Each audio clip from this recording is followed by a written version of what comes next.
नमस्कार मु मनोज सत्यर परिभाषा न्यायर स्वर साई सत्य न्यूज चैनल को स्वागत करुच्ची।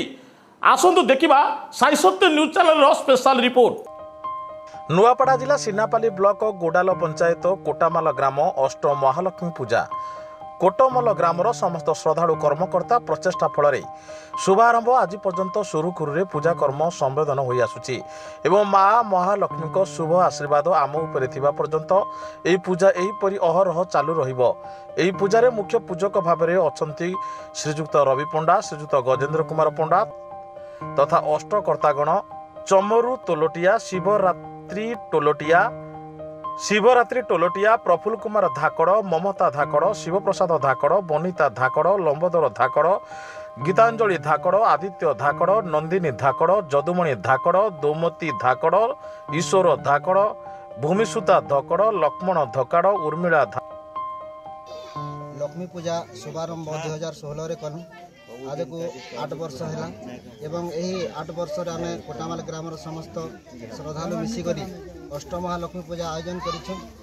कोटामाल ग्रामर समस्त श्रद्धालु कर्मकर्ता मान प्रचेषा फल शुभारंभ आज पर्यंत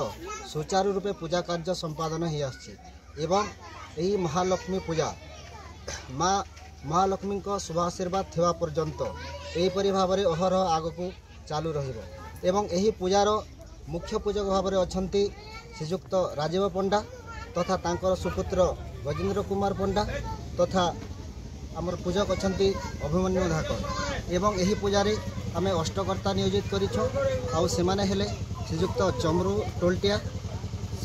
शिवरात्रि टोलटिया, प्रफुल्ल कुमार धाकड़, ममता धाकड़, शिवप्रसाद धाकड़, बनिता धाकड़, लंबोदर धाकड़, गीतांजलि धाकड़, आदित्य धाकड़, नवीना धाकड़, जदुमणि धाकड़, देमती धाकड़, ईश्वर धाकड़, भूमिसुता धाकड़, लक्ष्मण धाकड़, उर्मिला धाकड़ यहीपरि भाव में आमर अष्टकर्ता अछंती एवं यही अष्टकर्ता तथा कोटामाल ग्रामर समस्त श्रद्धालु माने मिसिकरी यही पूजा सुचारू रूप संपादन करछन्ती। नुआपड़ा जिलूर कार्तिक दुरिया रिपोर्ट साई सत्य न्यूज।